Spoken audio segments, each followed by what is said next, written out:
सामने लेकर आए हैं, उसका नाम है last women on the earth. तो मूवी की शुरुआत होती है और मूवी में हमें एक शहर को दिखाया जाता है। यह शहर पूरी तरीके से खाली होता है और यहाँ पर कोई भी इंसान नहीं होता, क्योंकि शहर में न्यूक्लियर रेडिएशन की वजह से सभी लोग मारे जाते हैं और अब जो भी लोग बचे हैं वो अपने बचने के लिए सरवाइव कर रहे होते हैं। अब उसी शहर में हम एक लेडी को दिखाया जाता है जिसका नाम एना होता है। एना ने उस रेडिएशन से बचने के लिए एक तरह का प्रोटेक्टिव सूट पहनकर रखा होता है। एना उन घरों में जाकर अपने खाने का सामान इकट्ठा कर रही होती है और जैसे ही वो शहर के पार जंगल में जाती है वो अपना प्रोटेक्टिव मास्क उतार देती है। यहाँ पर हमें पता चलता है कि उस जंगल में रेडिएशन नहीं है और वहाँ पर बिना मास्क के रहा जा सकता है। उन जंगलों में एना तो घर होता है, वो वहाँ पर नहा रही होती है ताकि उसके शरीर पर कोई भी रेडिएशन का असर न रह जाए और अपने डॉग के साथ सो जाती है। अगली सुबह हमें एना को दिखाया जाता है जो अपने डॉग के साथ जंगल में लगाए हुए ट्रैप को चेक करने जाती है, लेकिन उस ट्रैप में कोई भी जानवर नहीं फंसा होता है। तभी अचानक से एना का डॉग दूसरी तरफ भागने लगता है। एना भी उसके पीछे जाती है। तभी अचानक उसे एक गाड़ी दिखाई देती है। गाड़ी से निकलते शख्स को देखकर एना का डॉग पीछे भाग जाता है, जिसे देखकर एना भी वहाँ पर झाड़ी में छुप जाती है। वह देखती है कि उस गाड़ी में एक शख्स निकलता है और उसने एक प्रोटेक्टिव सूट पहनकर रखा है। इस शख्स का नाम जॉन होता है और वह अपनी मशीन से रेडिएशन चेक कर रहा होता है और उसे वहाँ पर रेडिएशन नहीं मिलता, जिसकी वजह से जॉन को राहत मिलती है और वो वहाँ पर अपना सूट उतार देता है और जोर जोर से चिल्लाने लगता है। इसके बाद जॉन आगे चला जाता है। एना यह सब चुपचाप बैठी देख रही होती है और जॉन के जाने के बाद उस गाड़ी के पास आती है। उसी समय एना का डॉग फिर से दूसरी तरफ चला जाता है जहाँ पर जॉन नहा रहा होता है। तभी एना वहाँ आकर जॉन को उस पानी से निकलने को कहती है। यह देखकर जॉन घबरा जाता है और अपनी गन को निकालकर एना की तरफ कर देता है। तब एना बताती है कि मैं तुम्हें नुकसान पहुंचाना नहीं चाहती, यह पानी शहर से आ रहा है, इसमें रेडिएशन होता है। यह सुनकर जॉन घबरा जाता है और जल्दी से पानी के बाहर आ जाता है। तब तक जॉन की बॉडी में रेडिएशन पहुंच जाता है और उसकी हालत अब खराब होने लगती है। वह अपनी गाड़ी की तरफ भागता है और वह रेडिएशन से बचने के लिए इंजेक्शन लेता है, लेकिन वह इंजेक्शन अपनी बॉडी में इंजेक्ट नहीं कर पाता। तभी एना उसकी मदद करती है। इसके बाद एना उसे अपने घर ले आती है और उसे पानी से नहलाती है ताकि उसके शरीर पर कोई भी रेडिएशन ना रह जाए। इसके बाद एना उसे अपने घर के अंदर ले आती है, लेकिन अभी भी जॉन की हालत बहुत ज्यादा खराब होती है। इस वजह से एना उसकी गाड़ी में जाकर उसके लिए दवा लेके आती है और घर आकर उसे दवा देती है और अब धीमे धीमे जॉन की हालत सही होने लगती है। इसके बाद हमें दिखाया जाता है कि जॉन और एना बाहर बैठे बात कर रहे होते हैं। एना जॉन को फोटो एल्बम दिखाती है और उससे कहती है कि मैं अपने पिता और भाई के साथ यहाँ पर रहती थी, लेकिन रेडिएशन की वजह से मेरे पिता की मौत हो जाती है और एक दिन जब मेरा भाई दवा लेने के लिए शहर जाता है तो वहाँ से वापस लौट कर नहीं आता। वो कहती है कि अब उसे नहीं पता कि मेरा भाई जिंदा है कि नहीं। यह सुनकर जॉन बहुत दुखी हो जाता है और एना की तरफ देखने लगता है। अगले दिन जब एना गार्डन में होती है तो जॉन उससे पूछता है कि तुम्हारे पास तो एक ट्रैक्टर है, तुम उसका इस्तेमाल क्यों नहीं करती। एना कहती है ट्रैक्टर चलाने के लिए फ्यूल की जरूरत है जो कि मेरे पास नहीं है। जॉन कहता है यहाँ से कुछ दूर एक गैस स्टेशन है, तुम वहाँ जाकर फ्यूल ला सकती हो, लेकिन एना कहती है कि वहाँ पर कोई भी नहीं है जो मुझे फ्यूल दे सके। तब जॉन हंसकर कहता है कि तुम खुद जाकर फ्यूल ले सकती हो। दरअसल एना के दिमाग में यह बात आई ही नहीं होती है कि वो खुद भी जाकर गैस स्टेशन से फ्यूल निकाल सकती है। इसके बाद रात को खाने के समय एना जॉन को थैंक यू कहती है। जॉन कहता है मैं भी कई दिनों तक अकेला फंसा रहा था और मेरे दिमाग में भी ऐसे आइडिया नहीं आते थे। फिर मैंने अपने आप को वहाँ से निकालने के लिए अपने लिए एक सूट बनाया और अपने लिए एक गाड़ी बनाई ताकि मैं उस जगह को ढूंढ सकूं जहाँ पर रेडिएशन ना हो, और अब मैं यहाँ पर हूँ। इसके बाद यह दोनों लोग अच्छे दोस्त बन जाते हैं। अब हमें दिखाया जाता है कि एना मछली पकड़ रही होती है और वह लोग मछली को पका रहे होते हैं। तभी एना जॉन से कहती है कि मेरे पास एक जनरेटर था जो कि खराब हो गया। तब जॉन उस जनरेटर को सही करता है, लेकिन कई कोशिश करने के बाद भी जॉन उस जनरेटर को सही नहीं कर पाता।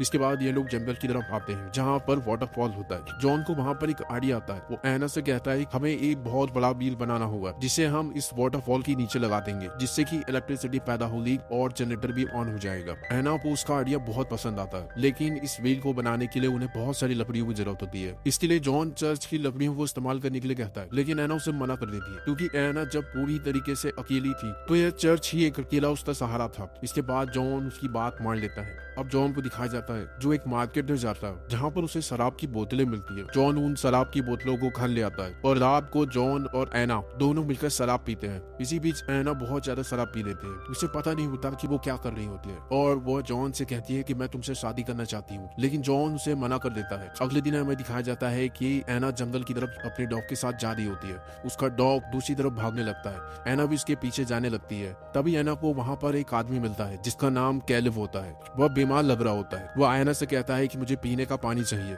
इसलिए एना उसे घर ले आती है। इसके बाद जैसे ही जॉन कैलिब को देखता है वो उसकी तरफ गन पॉइंट कर देता है। एना उसे रोकती है और वो कहती है कि यह सिर्फ पानी पीना चाहता है। इसके बाद वह लोग उसे पानी पिलाते हैं। कैलिब उन्हें बताता है कि वो पास में ही कुछ लोगों के साथ एक गुफा में रहता था जिसमें रेडिएशन होने के कारण सभी लोग मारे गए और वह अपनी जान बचाकर यहाँ पर भाग आया। इसके बाद कैलिब उनसे वहाँ पर रहने के लिए कहता है। जॉन बोलता है अगर तुम्हें यहाँ पर रुकना है तो तुम्हें बाहर ही सोना होगा, लेकिन एना के कई बार मनाने के बाद जॉन उसे अंदर बुला लेता है। अब हमें दिखाया जाता है कि यह तीनों लोग डिनर कर रहे होते हैं। तभी कैलिब जॉन से पूछता है कि तुम यहाँ कैसे आए। जॉन बताता है कि मैं एक ऐसी जगह की तलाश कर रहा था जहाँ पर रेडिएशन ना हो। तभी वहाँ पर एक लड़का आता है जो मेरा खाना चुरा रहा होता है। उसकी हालत बहुत ज्यादा खराब होती है, इसीलिए मैं उसे वहाँ पर अकेला छोड़कर आ जाता हूँ। इसके बाद एना कैलिब को उसका रूम दिखाती है जो जॉन को अच्छा नहीं लगता। जॉन एना से कहता है कि तुम्हें नहीं पता वो व्यक्ति कौन है और कहाँ से आया है। एना कहती है कि तुम उस पर शक कर रहे हो और तुमने भी मुझे उस बच्चे के बारे में इससे पहले नहीं बताया। जॉन कहता है कि तुम सच नहीं सुन पाती। एना कहती है कि मैंने अपने पिता को रेडिएशन में खोया है, मैंने अपने भाई को खोया, मैंने बहुत कुछ सहा है, इसलिए मैं अब बहुत मजबूत हो चुकी हूँ, मैं कोई भी मुसीबत का सामना कर सकती हूँ। जॉन उसे बताता है कि जो लड़का मुझे मिला था जिसने मेरा खाना चुराने की कोशिश की थी वो बहुत ज्यादा बीमार था। वो मुझसे भीख मांग रहा था कि वो मुझे मार दे, इसलिए मैंने उसे मार दिया और वो कोई और नहीं तुम्हारा भाई था जिसकी फोटो तुमने मुझे दिखाई थी। यह सुनकर एना बहुत दुखी हो जाती है और एना रोने लगती है। जॉन उसके पास आकर उससे माफी मांगता है। उसके बाद एना उसे माफ कर देती है। अगले दिन हमें जॉन और कैलिब को दिखाया जाता है जो एक शिकार पर जाते हैं और ऑर्चिड को मार कर लाते हैं। और रात को जब यह तीनों लोग डिनर कर रहे होते हैं तो जॉन कहता है कि हमें एक व्हील बनाना चाहिए जिससे कि यहाँ पर इलेक्ट्रिसिटी आ सके। तब एना जॉन से कहती है कि तुम जो करना चाहते हो वो करो, मैं तुम्हारे साथ हूँ। इसके बाद ये सब के सब लोग चर्च की लकड़ियों को तोड़ना शुरू करते हैं। यहाँ पर एना और कैलिब पास आने लगते हैं जिसे देखकर जॉन काफी जेलस हो जाता है। रात में जॉन ड्रिंक करने के बाद एना को बहुत कुछ बुरा भला कहता है। वो एना से कहता है कि तुम जिसके साथ रहना चाहती हो रह सकती हो,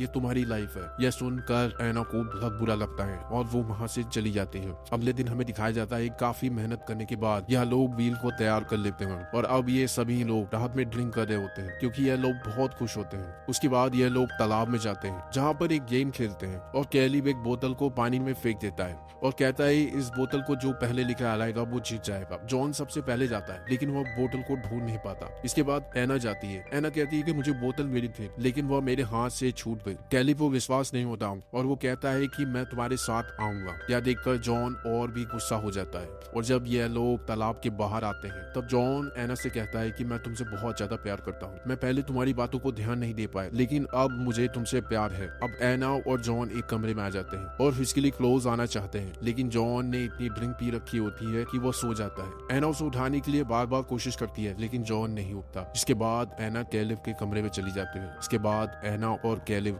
साथ में फिजिकली क्लोज हो जाते हैं। अगली सुबह जब एना टेबल पर बैठी होती है तभी कैलिब उसके पास आकर बैठ जाता है जिसे देखकर जॉन को उन पर शक होने लगता है लेकिन वहाँ पर जॉन कुछ भी नहीं कहता। इसके बाद जॉन और कैलिब उस व्हील के काम को पूरा करने के लिए निकल जाते हैं। तब जॉन कैलिब से कहता है कि तुम्हारा यहाँ आने का शुक्रिया, तुम्हारे यहाँ आने के बाद मेरे और एना के बीच अच्छे संबंध हो गए हैं। लेकिन कैलिब समझ जाता है कि वो झूठ बोल रहा होता है। वो कहता है कि तुम्हें झूठ बोलना नहीं आता, तुम चाहते थे कि मैं यहाँ पर कभी आता ही नहीं लेकिन अब मैं यहाँ पर आ चुका हूँ। जॉन उसकी बातों का कोई भी आंसर नहीं देता। अब यह लोग व्हील को लगाना शुरू कर देते हैं क्योंकि व्हील को झरने के नीचे लगाना था और उस पानी में रेडिएशन होता है, इसलिए कैलिब रेडिएशन से बचने के लिए सूट पहनकर नीचे उतरता है और काम करने के बाद जैसे ही ऊपर की तरफ आ रहा होता है उसका पैर स्लिप हो जाता है लेकिन जॉन रस्सी पकड़ लेता है और किसी तरह उसे ऊपर खींच लेता है। इसके बाद एक बार कैलिब का पैर दोबारा से स्लिप होता है लेकिन इस बार कैलिब जॉन की आंखों में देख रहा होता है। कैलिब जॉन की आंखों में केवल बदला देख रहा होता है। इसके बाद जॉन घर वापस आ जाता है